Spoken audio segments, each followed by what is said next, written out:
Good morning. It's time for us to start our class. Happy to have everyone here with us today. It's a cool morning outside. Sometimes I may use even the word cold here, but at the same time, it's a pretty day. Any day that the Lord allows us to see the next day is always a pretty day. And again, getting to see the changing of the weather from hot to cold and so forth like that lets us know that our Father has put all these things in place, as the book of Genesis tells us about, and as we are studying. And we'll be in chapter 12 today, but also I'd like to, at this time, thank all of you that are here with us in class, but also especially those that may be online this morning live with us or may see the lesson, the Bible class later in the day or later in the week, whatever it may be. We're just so happy for those that will take the time to be a part of our class, and we appreciate that. Usually there's anywhere from 20 to 50 people online that will look at the classes, and so it is a good thing that we can have that. Under our notes and news points in our little bulletin, we'd like to go over those, especially for those that may be at home and don't have access to this at this time. Under those of interest of ours, from Brother Billy Glenn, his numbers have gone up, but still not where he needs to be, and Faye Rice is still at home recovering. Charles Anthony, father of Carly Taylor, has had a recurrence of cancer and will begin radiation soon. And Steve Barnes, uncle of Riley Chandler, is being diagnosed with colon cancer. That's Stevie Barnes.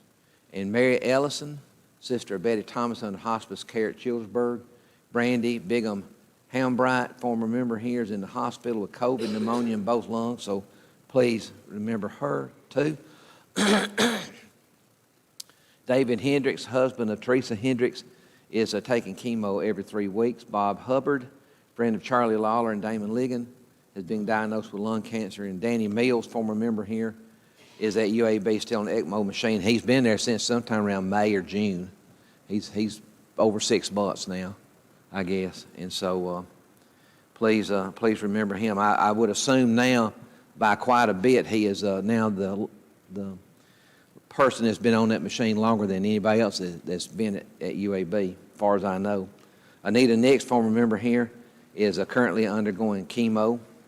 Bill Rager, friend of Legita Mara, has been diagnosed with lung cancer, or with cancer, excuse me. And and there's his address if you would like to send him a note. Camille Winkler, former member here, and the daughter-in-law of our Betty Winkler, is back home and continuing to wait for results. She's had some cancer issues and had surgery there. Also, please remember several of our families in our congregation are dealing with COVID this time. It is good to see that the numbers are going down, but that doesn't mean that there's not a possibility of it still being an issue for some. And so please let's remember that. Sorry about my throat. I've had issues this week with it, so maybe we'll make it okay. Please keep Abigail Griffith in your prayers. She's has recently met with the elders and expressed a desire for forgiveness and continued prayers, and we're so proud of her. And down here is our homebound members: Brenda Baxter, the Conways, Jerry Cost, Johnny Garrison, Billy Glenn, Joe Latham, Faye Latham, Brandon Ligon, Darlene Pugh, LaBelle Stires, Jimmy Sullivan, Jackie Swift, Dan Whitstone, and Hank Williams is there. And then on the back of our calendar, today's a special birthday. I can't forget this one. Gotta do this. My wife's having her birthday today, February the 6th. I didn't put the year on the end of it, so don't worry about that. And also this week on Tuesday is Wilson Burkhalter. I know little Wilson would be tickled to death if you were to say happy birthday to him. And Carly Taylor's birthday is on Wednesday, so please remember those folks. As I've said many times, I'd rather be having birthdays than not having them. So that way we can enjoy them, be with friends and family, and have a good time with that. Is there any other sickness that we may not know of that anybody could help us with at this time? If not, we'll ask Randy if he would come and lead us in prayer, and then we will start class.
Loved ones, other difficulties not be aware of. Doesn't keep the Father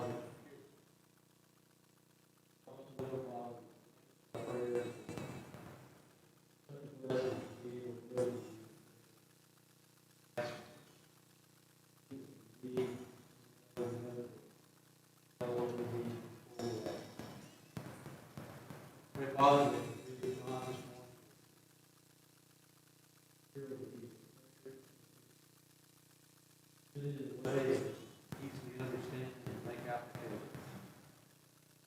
bless this congregation here as we have in the past.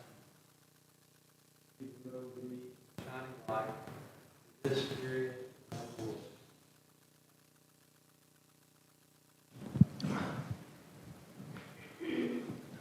Thank you, Randy. Appreciate that. As you probably well know, it's been an unusual time for our class. It's been 4 weeks since we have actually had a class on Genesis, and so what I thought we would do as quickly as I can, I'm going to zip through some of this as I can. We're going to go back and start at the beginning of chapter 12, and if things work out, we'll be through with 12 today and do 13 next week. But the title of it, as you can see, is the book of Genesis chapter 12, Abram journeys into Egypt, journeys to Egypt. Now, we're going to see a few pictures, too, in here about where he came from and where he's going to be going and so forth like that. Of all the Bible characters, the ones that we see, out of the top 5, I guess, if you want to look at it like that, to me, Abram, who will later be known as Abraham, is by far one of the top 5, if not the top 2 or 3 in our Bibles. And so we're going to see some things about him as we know. And so we do this in questions. The first question we have in this lesson here says, the Lord told Abram to go and leave 3 things behind. And what were they? And what was, he was told to leave his country, leave your relatives, and your father's house. Now, if you would, look at that second one there, your relatives. Leave your relatives. We're going to find out something fairly quickly here, is that, first of all, Abraham, or our Abram, as we know it as he is here, is still a human person, and he can make mistakes. And I think you'll see here shortly that he did. And but at the same time, as things sometimes turn bad for us, God can bless people in a way, even when bad things happen, to make things even better. And I'll try to show you what I mean by that.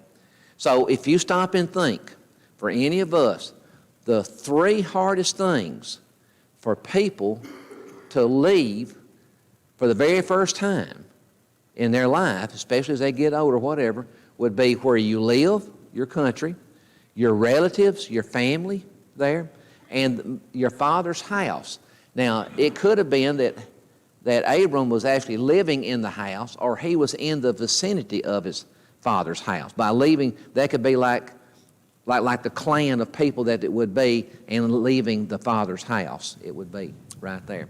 And so you can see three very important things, and he was willing to do this because in the very first verse it says, now the Lord said to Abram, the Lord said to Abram, so the Lord spoke to him and told him what to do. Where was he to go? To the land which God would show him. So here was now again, and we will see that these people at this particular time quite often lived in tents. And in a tent means that normally it is not a permanent dwelling place. It is designed to be taken down and moved. And so it is temporary in a sense. You know, the tabernacle started off as a device that would be able to be taken down, broken down into pieces, and carried with the children of Israel. Later on we'll see in the Bible where that was. And then eventually a permanent in Jerusalem place would be where the temple would be. So not only was he going to leave his country, his relatives, and his father's house, but then he was going to be shown where to go, somewhere he didn't know where he was going yet. So what does that tell us about Abram to start off with? And we see this characteristic through him quite often, and that is faith.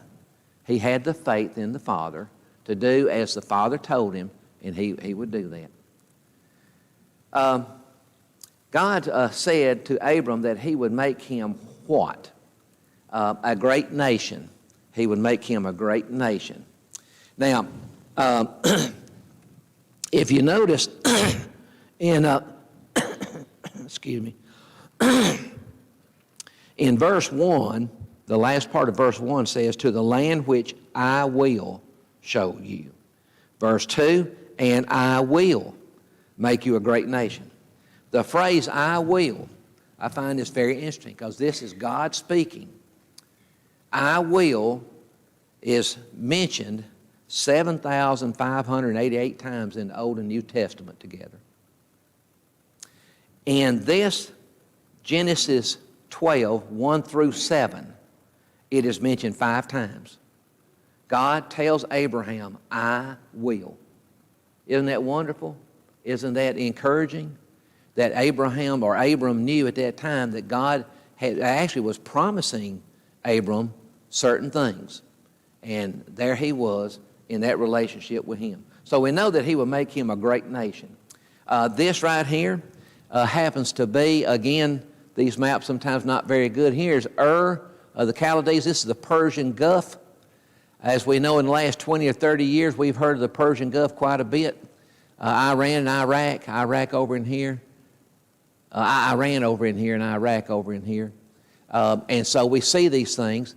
You see the word Babylon right there, the city of Babylon, but also the area is known. All this in here was Babylonian kingdom at a particular time around 2000 BC is when this was. And you can see over here the Egyptians and the pyramids and so forth over there. But Ur of the Chaldeans, this basically is the birthplace of mankind in this general area right there. And so we have that. Here is an example of what they believe is the city of Ur.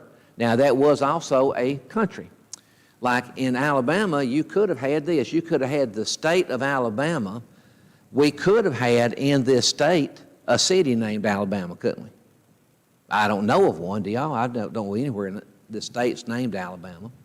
But we could have had that, so it's not unusual for that to be. So when you see sometimes they talk about a certain city or region, you have to look at it and see it could be talking about both of them at the time. But what I want to show you right here, this has been there between about 4,000 years. These brick and stuff, this is actually a city. Here is the actual layout of it. This is Ur of the Chaldeans right here. This is sadly idol worship. That monument over there, that building over there is a Zuzzart, Z-U-Z-Z-A-R-T, I believe is how you spell it. But that is actually for pagan worship to idols. Here is where Abraham very likely walked around. Maybe had his animals and so forth. His family was in this general area. And then about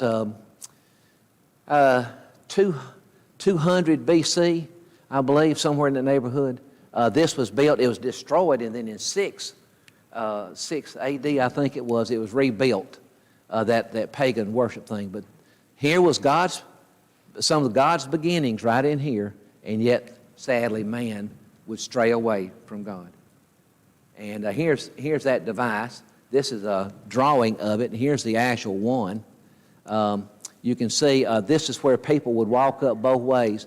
Sometimes you might think of, you remember the Tower of Babel, and they were building it so tall, then God came down and confused their language and so forth. I do not know how tall that is, but that may be 100 or more feet high. I don't know. But anyway, and it's there today even, so it is still that device there. The next question, God said, and in you all the families of the earth shall be blessed. If you would look at that again. This is God talking to Abram. And in you, all the families. Guess who you are? Have you got a family? That's a blessing that was given even to us today at that time. Shall be blessed. All the families of the earth shall be blessed. It's found in verse 3. Verse 5, or question 5, who went with Abram when he went forth from his homeland? Let's see now. If you would look at verse 5, but this question here says, who did he take with him? He took Lot.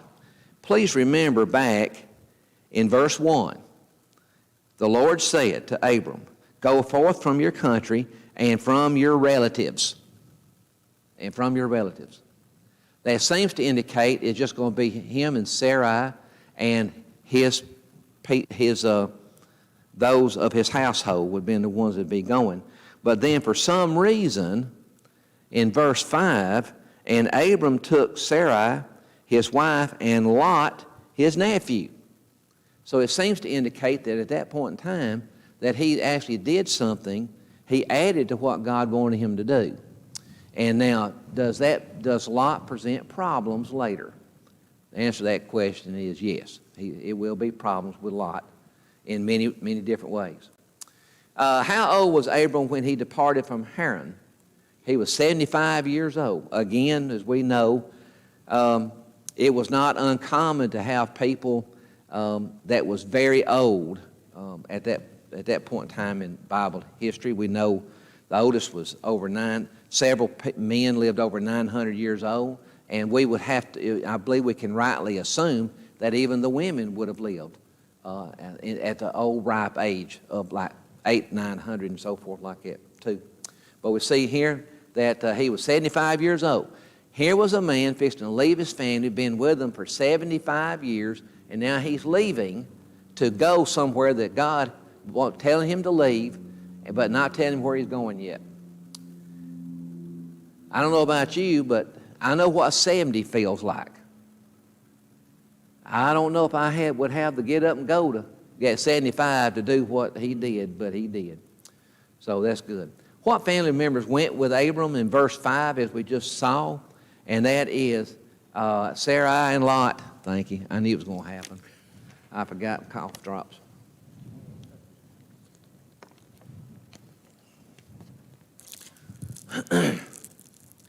You take precautions at home trying to keep this from happening. It happens when you get here. So here was those two that went with him. What land was Abram going to? He was going to Canaan. Now let me ask you a question. I don't know if anybody will answer this for me. But the land of Canaan was named for who?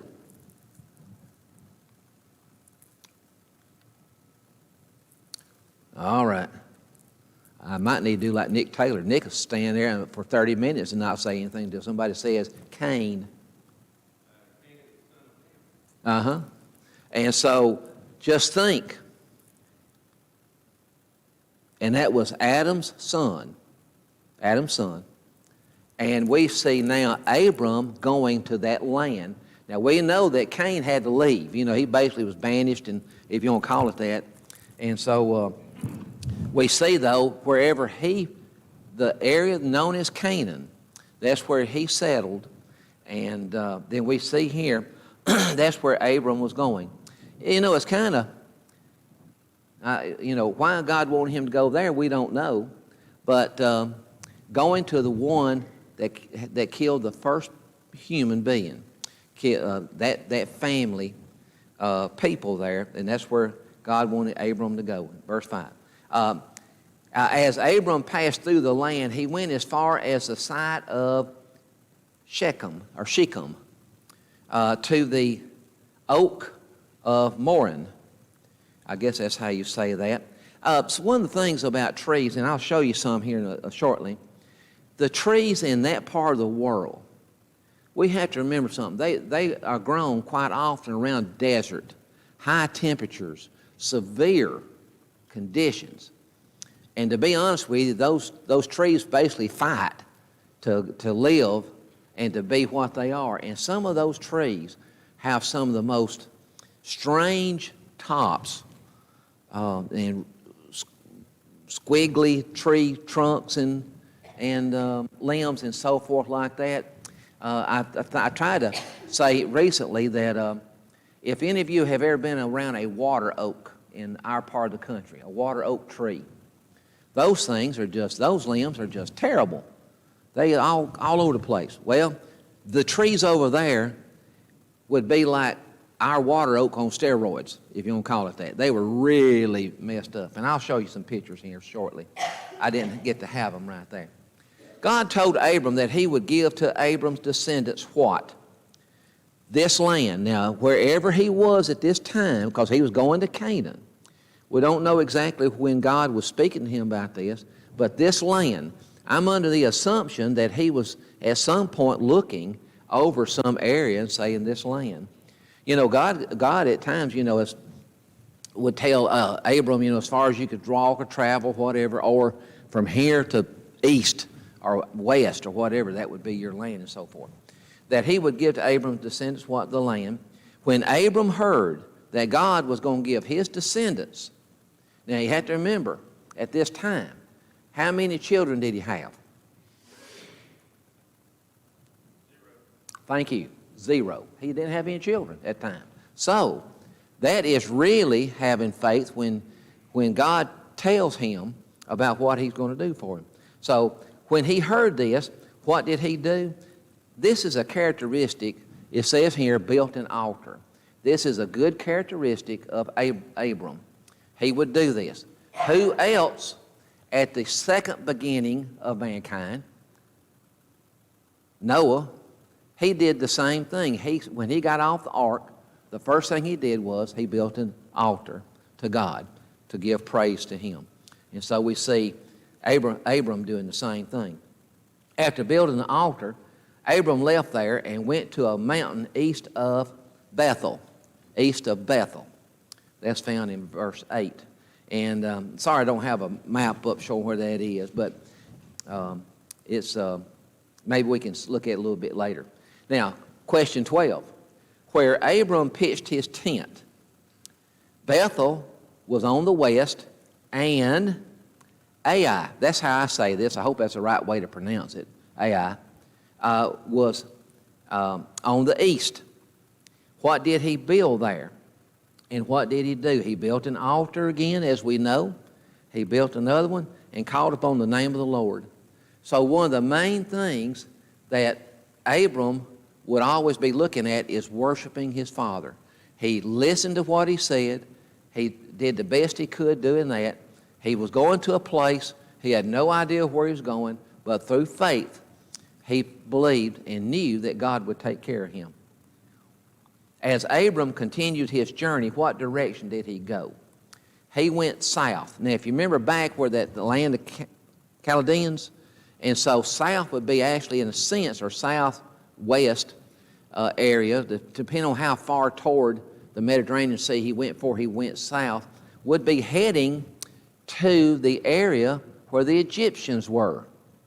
Because as we'll see in a chapter or two from here, he has some dealings with pharaohs, with Egyptian people, is what he does. So he's heading that way.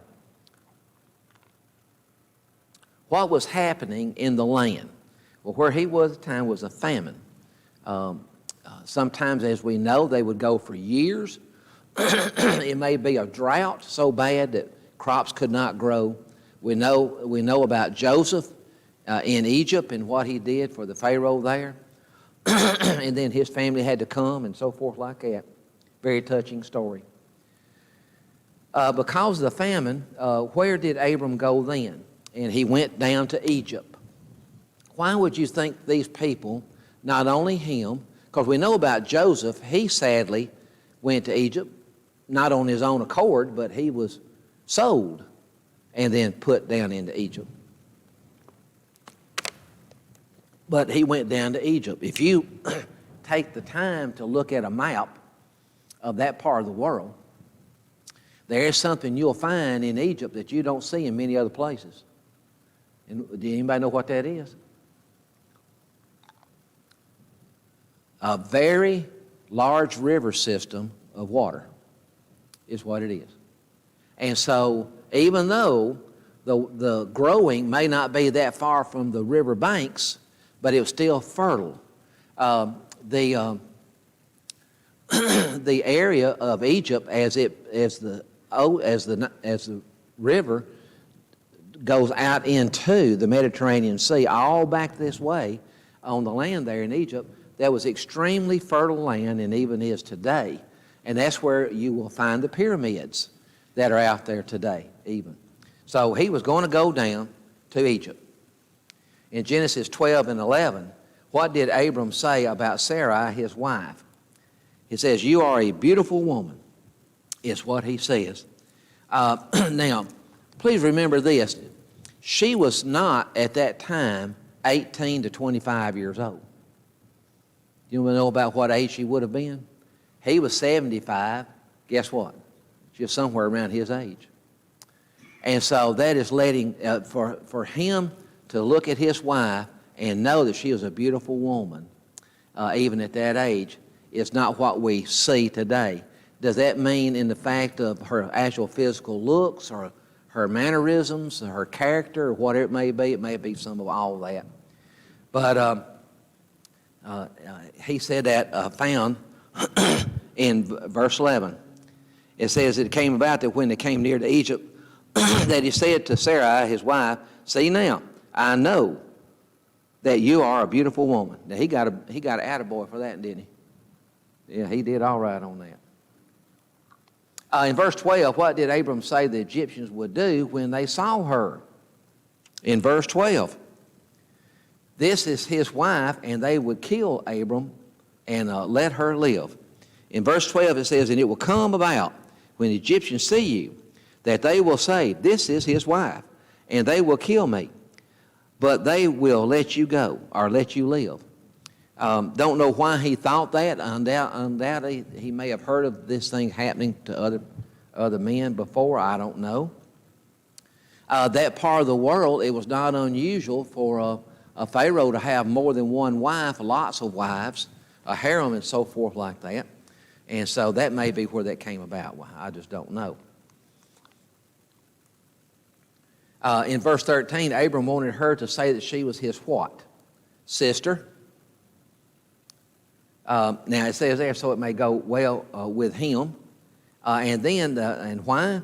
He may live on her account. Undoubtedly, I don't know why at that time, if a man and a woman was traveling together, if that was his wife and she was beautiful like Sarai was, that undoubtedly there must have been a time to where the husbands would be killed and they would take the wives. But if it's your sister, they would just work a deal out with you, basically, and would take the sister and not kill the person. So now this is something, this could be the second time that Abram did something that would be against what God wanted him to do. First of all, carrying the relative would be one. And secondly, deceiving, lying is what it would be. And not telling the truth could be another point there that he could be doing. But now he was looking at his life, looking at what could happen there. When Pharaoh's officials saw Sarai, what did they do? Found in verse 15, it says this, and Pharaoh's officials saw her and praised her to Pharaoh. And the woman was taken into Pharaoh's house, is what it was. Exactly what he said, what Abram was thinking there, actually happened. And so she was taken into his house. Very likely there was multiple women, and there was a time period there that she would not see the Pharaoh or anything at all. And so the time she was there, the scriptures indicate there was no physical contact between him and her at that particular time. What did Pharaoh give Abram once Sarai was taken into his house in verse 16? And we see here this, sheep and oxen and donkeys and male and female servants and female donkeys and camels. It does not tell us prior to this how much wealth Abram had before he was given this gift or this amount of goods and so forth, of things of value. But by having these things doesn't give us a number per se. But if you notice, sheep and oxen, and of course sheep is normally means either one or a lot, and oxen the same way, donkeys, and male and female servants, multiple people there, and female donkeys and camels. He was given a lot.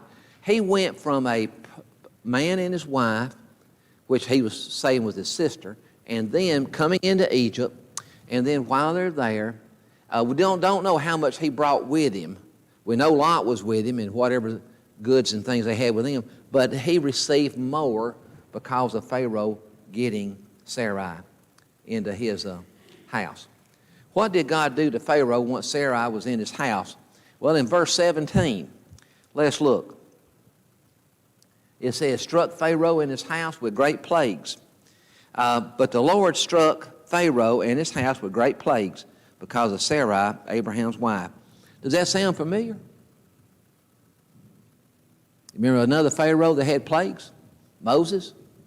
So history, even in Bible times, can repeat itself, and so we see that. But this would have been the first time that this happened, as Moses would have been later.